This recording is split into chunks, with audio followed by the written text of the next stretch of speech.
जो लाठी चार्ज हुआ है और अपनी डिमांड क्या है? जो लाठी चार्ज हुआ है उस पर मैं बोल चुका हूँ। इट वॉज वेरी ब्रूटल और जिन पुलिस ऑफिसर्स ने ये करा है उनको लेकर हम कोर्ट में जाएंगे। और हमारे प्रोटेस्ट का आज 34th डे है। सोनम सर की हंगर स्ट्राइक जारी है। आज उनकी हंगर स्ट्राइक का 26th डे है। तो जब तक हमारी डिमांड्स नहीं होती, डिमांड्स पूरी नहीं होती, तब तक हमारा प्रोटेस्ट जारी रहेगा। But we are requesting Sonam sir to end his hunger strike because we cannot afford to lose his life. ये बात दो दिनों से लगातार जंतर मंतर के बाहर सड़कों पे हंगामा हो रहा है, बर्दाश्त हो रहे हैं। आप भी लगातार अपील कर रहे हैं लेकिन ऐसी चीजें ना करें। कौन से लोग हैं? ये बाहर से लोग भेजे जा रहे जानबूझकर प्रोटेस्ट को खराब करने के लिए।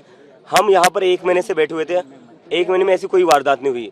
लेकिन अब क्या हो रहा है, जैसे ये प्रोटेस्ट बड़ा हो गया है तो ये बाहर से गुंडे भेजे जा रहे हैं बीजेपी द्वारा जानबूझकर लोगों को उकसाने के लिए। और यही लोग हैं जो पथराव करे बीजेपी के। पुलिस यहाँ पर पत्थरों के ट्रक लाकर रखती है, बीजेपी के गुंडे आते हैं, वो पत्थरबाजी करते हैं और फिर कॉकरोच जनता पार्टी के लोगों को बदनाम करते हैं। What about the discussion? The central cabinet ministers are saying door is open. Our door is, Jantar मंतर's door is also open. Abhijit दिपकेजी, तुमची आता भूमिका काय नक्की नेमकी? तुम्ही आंदोलनावरती ठाम आहात, परंतु चर्चेसाठी तुम्हाला बोलवण्यात आलेलं आहे. चर्चेसाठी तुम्ही जाणार की सरकार इकडे? आम्ही मागच्या वेळेस सरकारकडे गेलो होतो चर्चेसाठी, पण सरकारने 5 तास बसून ठेवलं. 5 तासात ते फक्त 10 मिनिटं बोलले. तर त्यांनी एका प्रकारे आमचा पूर्ण टाइम वेस्ट केलेला आहे. आता जर सरकारला चर्चा करायची असेल तेही सरकारच्या घरी होणार नाही, आता ती जंतर मंतर. परंतु दिपकेजी, या आंदोलनामध्ये अनेक वेगळ्या शक्ती देखील घुसलेल्या आहेत, तुमचं आंदोलन बिघडवण्याचं काम करतात आहेत.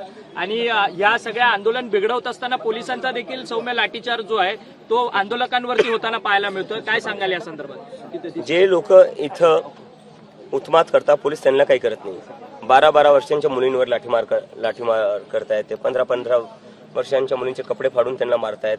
पण जे सिव्हिल ड्रेसमध्ये काही लोक दगडफेक करत होते आणि असं पाहण्यात आले की काही पोलीसवाल्यांनी सुद्धा गाड्या फोडलेल्या आहेत. तर सिव्हिल ड्रेसमधल्या पोलिसांनी गाड्या फोडल्या, त्याचे व्हिडिओ आलेले आहेत. तर पोलीस कुठं ना कुठं कॉम्प्रोमाइज आहे. पोलीस कुठं ना कुठं जे बाहेरून गुंडे येत आहेत त्यांच्यासोबत मिळून हे प्रोटेस्टला डिस्टर्ब करायचा प्रयत्न करतात. महाराष्ट्रात देखील मोठ्या प्रमाणात आंदोलन होताना पाहायला मिळतंय. मुंबईमध्ये राज ठाकरे, आदित्य ठाकरे किंवा अमित ठाकरे हे सगळेजण आता आंदोलनात सक्रियपणे सहभागी होतात आहेत. आंदोलक मुलांच्या पाठी उभे राहतात आहेत. आज प्रकाश आंबेडकरांनी महाराष्ट्र बंदची हाक दिली आहे, तर परवा पुन्हा एकदा दोन्ही ठाकरे बंधू एकत्रितरित्या आंदोलन करतायत. कशा पद्धतीने या सगळ्या आंदोलनाला बघताय आणि तुमचा जाहीर पाठिंबा काय तुमचा मेसेज आहे? माझा मेसेज हा जो मी आधीच म्हणत होतो की आता वेळ आलेली आहे. आपल्या सगळ्यांना आपले जे पॉलिटिकल डिफरन्सेस आहे ते बाजूला ठेवावे लागतील. आपले जे काही आयडिओलॉजिकल डिफरन्सेस आहे ते बाजूला ठेवावे लागतील. कारण की आता जो विषय तो खूप मोठा विषय, देशाच्या भविष्याचा विषय. जर आज आपण एकत्र येऊन आवाज नाही उठवले किंवा आंदोलन नाही केलं तर ह्या देशात वाचवण्यासारखं काही राहणार नाही. मुलांचं भविष्य वाचवण्यासारखं. मुख्यमंत्री देवेंद्र फडणवीस म्हणतात की मुलांच्या खांद्यावरती बंदूक ठेवून हा सगळा आंदोलनाचा प्रकार सुरू आहे आणि फेसलेस आंदोलन आहे, अशा पद्धतीची टीका करतात ते.